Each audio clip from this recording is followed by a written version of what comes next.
Welcome to Tea Transitions, where women share raw stories of pivoting through life's biggest changes over a warm cup of tea. I'm Rosie. Hi, I'm Farah. Nice to meet you. We welcome our guest for today, Heike. Welcome, Heike. Hi, hello. Thank you for having me. Excellent.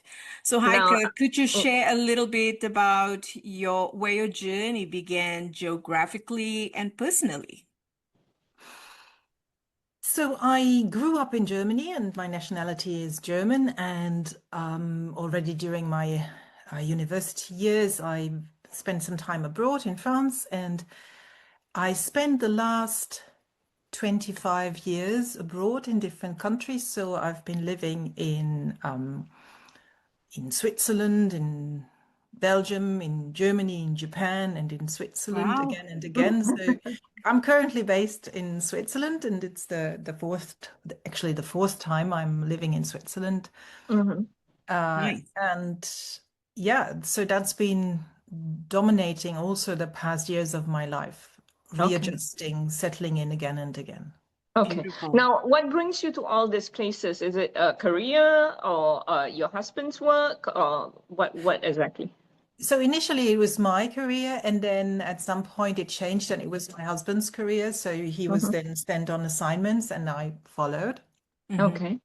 Now, with every adjustment, do you find it easier as you go? I think certain things become easier because you know your ways around, or you know what to look for, or you know what not to try too hard. Yeah.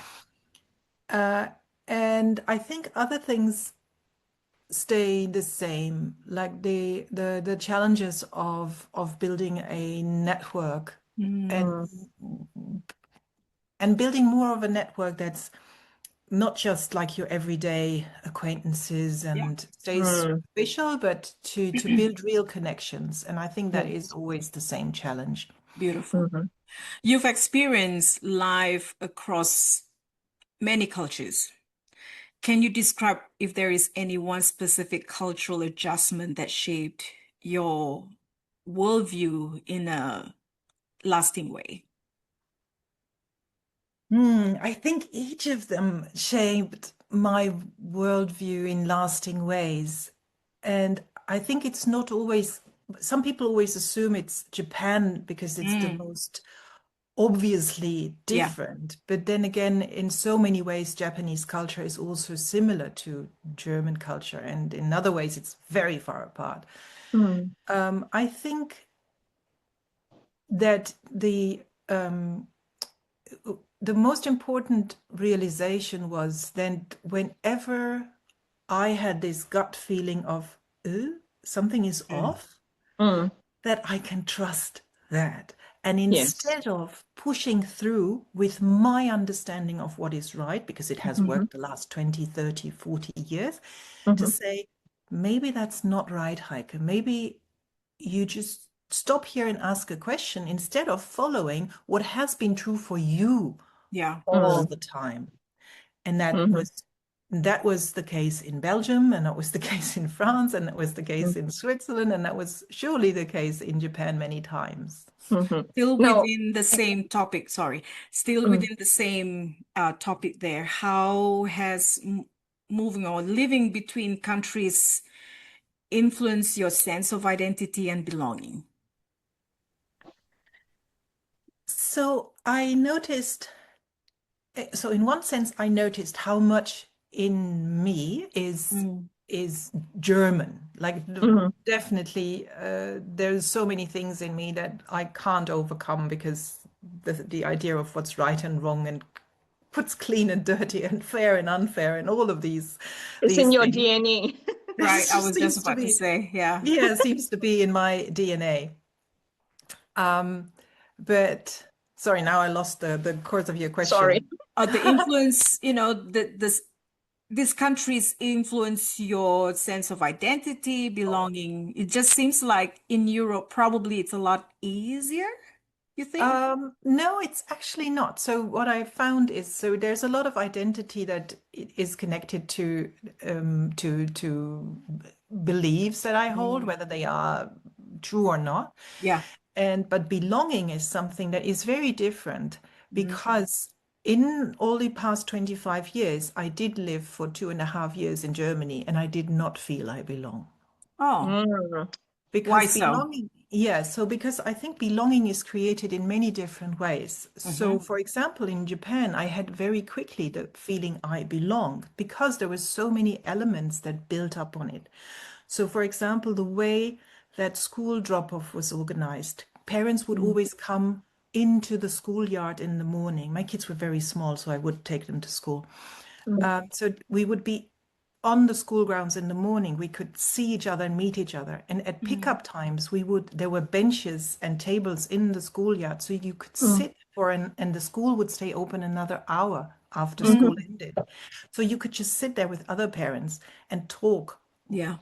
Yeah, the school Mm. was very, very inclusive of all different types of religions and very much connected to parents as well, and Mhm. not in an interfering way, but more in Mhm. an open and Yeah. happy to receive advice type of way. That's good.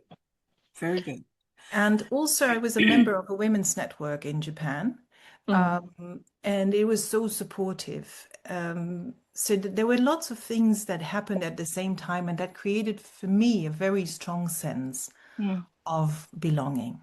Mhm. Beautiful. Now, you mentioned, and I would like to pick up on this, that you felt more at home or at ease in Japan, being a German. Now, what were the similarities there? I think similarities are that the reliability, so we say what we, or so we do what we say. Mhm. The silent understanding that a promise is a promise. Mm. Mm. The punctuality, Mm. um, a sense of order Mhm. and agreeing on following the rules Mhm. and even implicit rules. So, an understanding of there are some rules, even if they are Mhm. not written out, there Mhm. are rules and I follow them, I don't question them. I Mhm. think those Mhm. are things that make it quite easy Yeah. for Germans in Japan. Yeah. No, Was and I think that is something that, on the onset, it seems, oh, Japan culturally so different. But in actuality, there are a lot of similarities. And as you were saying, I totally agree with you there because, if you were to live in Mexico, for instance, where, it's totally different. You might feel a little bit more at home in terms of, okay, maybe some people look more like me, but that doesn't necessarily mean that I feel at home because Yeah. it is, the order, the sense of order and all is very, very different. yeah. Yeah. Was there a particular, I would say, particular challenge or culture shock moment that taught you something essential about yourself? Yes, so I had several moments, especially when it comes to direct and indirect communication, because German is a Mm. very direct language. And I Mhm. think when I look at Austria, Switzerland, and Germany, I think the Germans are the most direct speaker of this Mhm. Yeah. direct language. And Japanese is very, very indirect. So many things are Mhm. not said. And it's really, really hard for someone who is relying on language only to read the room. I'm really, really not Mhm. good at Yeah. reading the room. And so I had incidents where people politely told me no, but what they said was, it's difficult. And there is a very Japanese way of doing this. They go like, Mhm. "Otsukashi desu," Mm. which means, no, it's impossible. For Mhm. me, it's difficult means there is a solution. So I offered again and Mhm. again how to do it, and again, and the only answer I got, oh, it's difficult, it's difficult. And I Mhm. was getting impatient because I thought like, why are you so resistant if I offer you so many options to choose from Yeah. and how we could make it? But the other Mhm. person probably was thinking, why are you so impertinent? I already told you no Told you many no. times, and you insist and insist. And it Mm. takes some time to understand Yeah. that. Yes. Um, and also keeping more quiet, saying less, listening more, Mm. making myself, um, taking myself back, Hmm. Mm. especially in group settings when we Hmm. had discussions, and trusting the process. Mm. I think sometimes we are very condescending coming from Western countries on how things are done and how we Mm. are and how we can be efficient or how decisions should be made. Mm. But going to a country like Japan that has been running very successfully for for Yeah. centuries, yeah, Yeah. Mhm. I Yeah. think this approach is not well placed. So being Mhm. silent, watching how things work out very, very well and very inclusively and very Yeah. efficiently in a Mm. different way. That was Yeah. not Yes. direct and not pushy and not Mm. my way. Mm. Yeah. That was a big learning. Mm. Now, do you think that I hear advice when you say that because you are as a foreigner coming into any new country or culture, even as a traveler, that one should um, do this, practice this, to sit back and listen so that we learn more of Yeah. the culture and the habits of that country. Would you agree with that? Yes, I would absolutely agree. I'd Mm. absolutely agree. Mm. What have the community, regardless of where exactly geographically you're located, what have the community or the relationships played a part in your transition? Um, Like, for example, if you were to land in Japan, for example, after settling down, know your bearings, know your surrounding, like personally for me, I like to get with my people, right? yeah. Explore the area, network, woman networking. What about you? What's the first thing that make you say, all right, I'm good now. Everybody is settled down. Kids are okay. Now it's my turn. Let me get together with the community. What does that look like? So the first thing I learned is never ever wait for the moment where you think everybody else is okay, now I go. Mm, Mm. You don't, Mm-hmm. because that time might never come. Okay. So what I that's a good learned, advice. yeah, what I learned is I go, I look for my network, I look for my well-being, I look that I can get connected, that I feel I belong, because then Mm, I can have this inner peace or have this, mm, Mm. I don't know, this feeling that I can also transfer to my children or to my family, Yes. mm, and I Mm. can make everything run smoother. Yes. I put myself last and I wait, then we might have the next assignment coming up already and I know, oh, so do I really like to build all these connections still? Is it Mm. worth it to just throw Yes. myself out there? Mm. So you go first. Yeah. Yeah. And thank you for sharing that and emphasizing, enforcing that actually, because typically women, like I just shared Yes. that with you because I did that many times, right? Yes. Let them settle down, even the animals, the dogs, you okay? Okay, now I go, you Yeah. know? I think coming from an aviation background, it is like what they say on board. You put the mask on yourself before you put Exactly. it on other people or your Exactly. children. Yes, exactly. Okay, Yeah, Yeah. exactly. that's Yeah. very good advice. So at this point in your life in Switzerland, you have already shifted so many and moved through so many different countries. Where are you at in terms of your career and your life? I'm assuming your kids are grown now. Yes, so yeah, my boys still with me. They are both, Mm-hmm. they are 16. I have twin boys, they're 16, so Mm-hmm. they still have to go to school for 3.5 years Mm-hmm. till they're done. And I set up my own business when I moved to Japan. So I set up my own business in Japan Mm-hmm. and I moved this business around, like from Japan to Germany to Nice. Switzerland. And each Mm-hmm. time, and it's not like you move a functioning business and you can replicate it. Every time is like you start at zero again. Mm. Um, and uh, and last year, I have to think now, we are 26 in.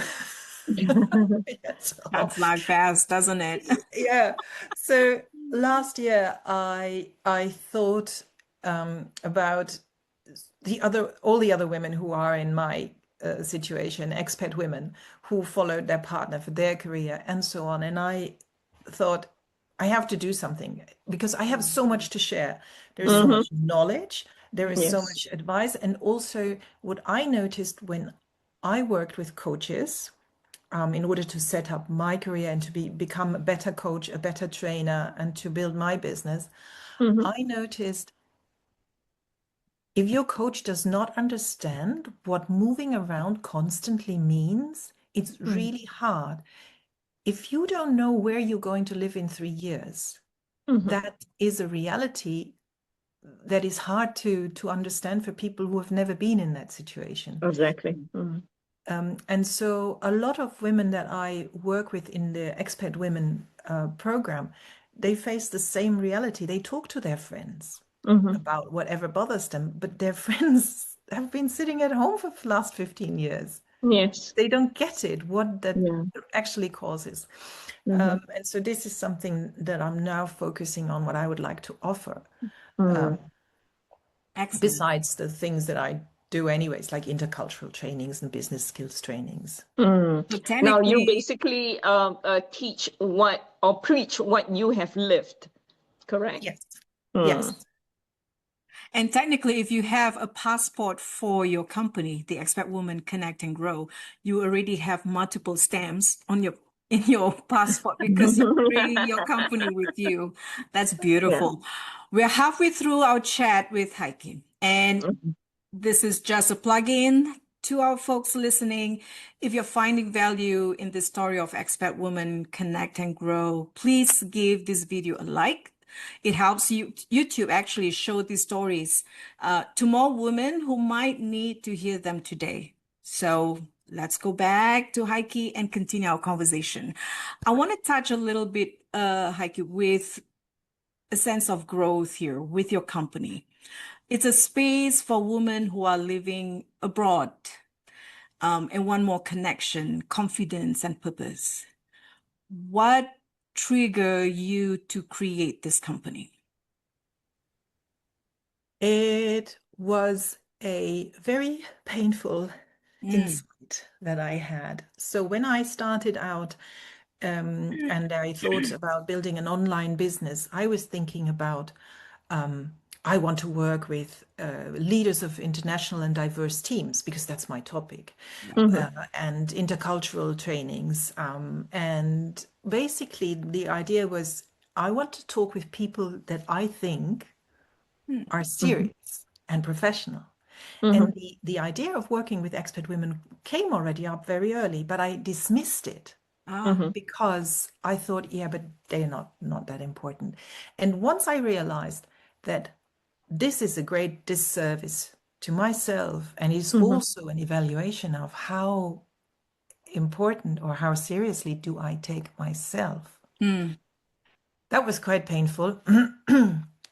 And it still makes me quite emotional to talk about it. But Mm.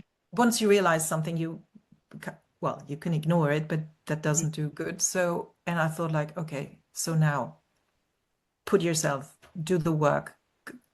Yeah, do it. These, you are important, and these women are important, and Mm. um, you don't, I still work with leaders of diverse teams and I can help them in their professional life. But Mm. what I still, um, yeah, where my heart yeah, is being with these women and give them the the the the consequence, the confidence, and also give them permission so they can give themselves permission to want more. right, Mhm. right. Now, when you say that, what exactly do you mean for them to want more? Is this in terms of a career on top of, them moving, or what does that look like? So a lot of women either gave up their own career. Mm-hmm. And sometimes it was a pause, they thought. So, they Yes. thought, oh, we're going to live abroad for 2 years and then we come back. Mm, And Mm-hmm. but then the next assignment comes up and the next. And so they gave up on their career. Then they Yes. said, oh, all these excuses that we find. I look after the children. This will be a Mm. good time for all of us as a family and so on. And oops, 6 years have passed or Yeah. 10. yeah. Mm. And they might have dreamed of setting up their own business or getting a certain degree or doing a certification, but they always put it aside because everybody else Yes. comes first. Mm-hmm. And they don't even allow themselves to want more because everybody tells them, oh, you have such a great life, and oh, it's such a great place where you're living now, and the international school and healthcare and Mm, flights home mm, mm, and it's a Mhm. luxurious life. Yeah. mm, But it's a privilege that you have. But if you don't build that privilege, it's really hard Yeah. to mm. enjoy it. Yep. Yes, Yep. correct. Yeah. So looking back, which of those early challenges actually became your greatest strengths as a coach?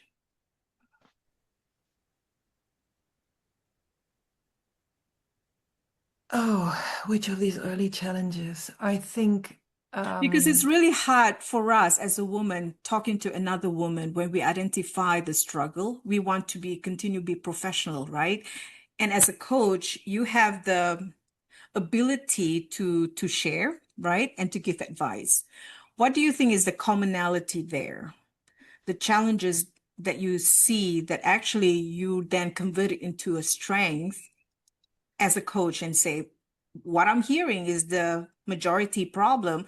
I'm going to take that into a positive thing so that I can empower women. yes. So I think it's the permission to ask for more. Mm, Just Mm, because you live in a nice place now, mm, what is it that you want for yourself? And you right. can mm. ask for more. So desire gives you direction to where you There want you to go. go. Yes. I think what it sounds like is to not forget you Yes. as the homemaker designate, so to speak, that Yeah. you are not to be forgotten, and your ambitions and your desires, as you said, are not to be forgotten, right? Exactly. Mm, And also, you have to take yourself seriously because otherwise nobody can and nobody will. mm, Yeah, mm, we cannot wait for other people to say, "Oh, didn't you want to open a business?" Or mm, "Didn't you want to go study this?" No. If, mm, yeah, Yeah. that mhm, will not happen. mm. Now, I want to come back to something that you said earlier, that when you came back to Germany, it no longer feels like home, so to speak. Where is home for you eventually, you think? Oh, that's a good question, and I've been thinking about this of course over the past years. So currently my home is here in Switzerland because all my Mm-hmm. children are here. And but in the long run, I'm not Mm-hmm. sure where home will be. So Mm, Mm, I've been looking into different options, and I might decide to make my home maybe in two places. Yeah, mm, to home is inside me. beautiful. mm-hmm. It should be. Yeah. Yeah. You bring it with So you everywhere you go. exactly, I bring it everywhere I go. Yeah. It Yeah. sounds like you are more of a citizen of the world than you are a citizen of Germany at this point in time. Yes. So definitely. So one thing is for sure, I'm not going to grow old in Germany. So that's All right, folks, listen to that. Okay. She's really giving some hints there. and and if I may, I mean, you have to be also in a financially very stable situation to grow old in Switzerland, to That's be very Yeah, correct. honest. Yeah, Yeah. that's true. Yeah. it's an Mm, expensive place to live. mm, Yeah. mm, Well, So believe it or not, we are very, very close to time, but I like to end with a little reflection here, something we want to tweak a little bit now and then. So if your life were a blend of tea, do you like tea or coffee? I like tea a lot. I usually drink coffee, but no, I drink both tea and coffee every mm, day, actually. Awesome. Yeah. mhm. And if so, what ingredients or notes would you include in your tea? If I were a tea, What the ingredients?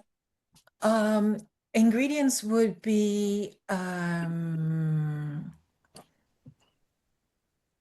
for example, it would be lavender, to keep you Calm. calm. It Yeah. would be also sage to keep Mm. you healthy, and rosemary to keep you energized. Mm. And cinnamon just for Ooh. the taste. Yeah. Mhm. And I think it would be called something like balance. Ah, Ah, beautiful. it See, already sounds like you are very well balanced and in a position where you are comfortable and know yourself really well. It's been great chatting with you and knowing that you are now imparting this to other women who Yes, will thank need you. help, you and know. if I were to drink that tea that she made, I'm already calm. Can you imagine? I'll probably pass out. I would need that tea. I need to calm down. Now, where can our listeners connect with you and follow your latest work? Easiest is to follow me on Instagram at expat_women, Mhm. or to look up the Facebook group, Expat Women Connect and Grow on Facebook, Yeah. Mhm. and join the group. Which I Okay. will definitely include that in our description so that our listeners and new followers can actually take a look at all of your work, and connect with you if they have any questions. But Yes. that's all for today's Tea Transitions. Thank you for joining us. And if this episode, folks, resonated with you, please subscribe on our YouTube channel, like and share with a friend, especially a woman that you think will be benefiting this conversation. Farah, would you like to do your closing? I'm sorry, I'm pet sitting, so this dog is keep on barging me. So, hit subscribe. Join us every Thursday at 3 p.m. Eastern Standard Time on YouTube. Follow us on Instagram for updates and behind the scenes moment. And if you would like to be a guest, please email or DM us at hello@ttransitions.com. We appreciate you being a part of this community, Heike. Thank you so much for sharing your time and your experience. And until the next time, ciao. Thank Thank you, you. Thank you for guys. having me. Absolutely. Take care.